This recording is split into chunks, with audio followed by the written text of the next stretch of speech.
Welcome to What's Cooking, the show where we dive deep into the culinary world and meet the people behind your favorite dining experiences. Today we sit down with true Seattle icon Duke Moscrip, the man behind a Seattle institution, Duke's Seafood. With over 52 years in the restaurant business, Duke has built a seafood empire that survived the test of time. How did he do it? Let's find out.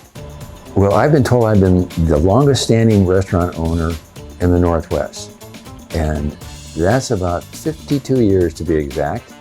And you know that when a restaurant opens, 80% chance that it will not make it past the 5th year.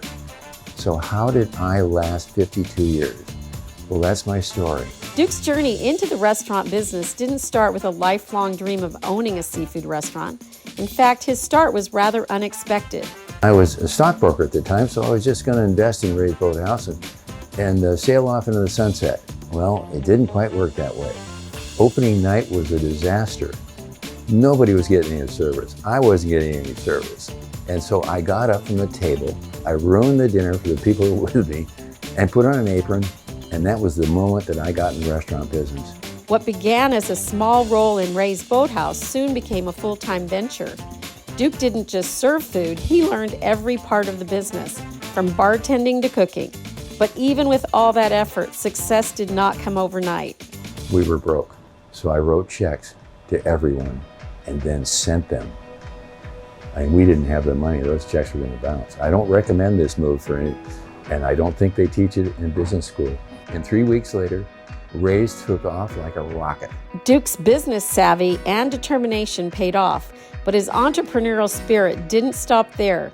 After several successful years at Ray's, Duke wanted to create something unique, something with his own name on it. Well, after a few years at Ray's, the restless kind of guy that I was at the time, and I'd been traveling around the country looking at restaurants, and I wanted to do something on my own. I wanted to do something really different than Ray's. So I came up with this idea for Duke's Bar and Grill.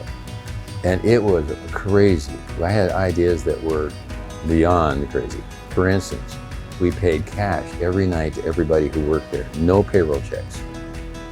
We had the best liquor in the well. And the most successful idea was wine by the glass. I'm the guy that introduced it to this country, the first guy to do it.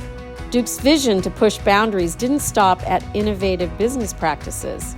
He's always prioritized quality, sustainability, and clean ingredients, values that are now core to the Duke's Seafood brand. I went to Alaska and I studied the fishing industry, fished with the fishermen, and really learned all about that. And I have worked on our menu for 50 years. And every time I find something that's a preservative, we take it out. We get another product. The salmon in the Northwest are going extinct, and most people don't even know that. So we buy our seafood from Alaska.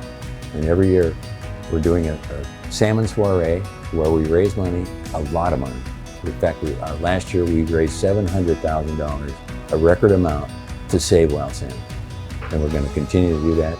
It's not just the food that makes Duke's successful. It's the loyalty of the people, both employees and customers alike. Duke attributes much of the restaurant's longevity to treating people well, whether they're in the kitchen or at the table. Our chef in Bellevue has been with us for 34 years. Our rookie chef is probably only 17 years. So we don't lose people. And the reason why is we really respect them. And that's really important. That loyalty extends to his family too. Duke's children and even his granddaughter have played pivotal roles in the business, making it a true family affair. With at least 2 generations and a third coming down the pike, all working together, Duke's Seafood has not only survived, it has thrived, and it's clear that Duke has no plans of stopping anytime soon. My daughter is a writer. She's written 31 books, and she writes all of her emails and blogs, and she's really creative and really fun.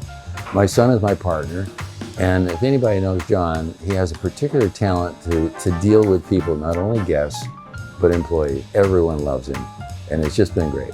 And my granddaughter worked for us in our Bellevue restaurant, but she's going to college. She's in London right now, and she's going to be going to the University of Colorado, so we won't have her around until summer, and hopefully she'll be back working for us. From a spontaneous start in Ray's Boathouse to creating an iconic brand, Duke Moscrip's legacy is one built on passion, perseverance, and a commitment to excellence. Here's to many more years of success for Duke Seafood.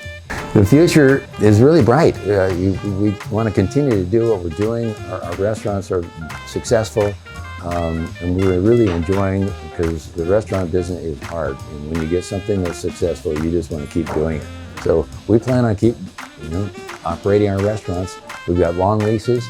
We'll be around. Thank you for watching What's Cooking, where we bring you the stories behind the meals and the chefs who make them unforgettable. See you next time.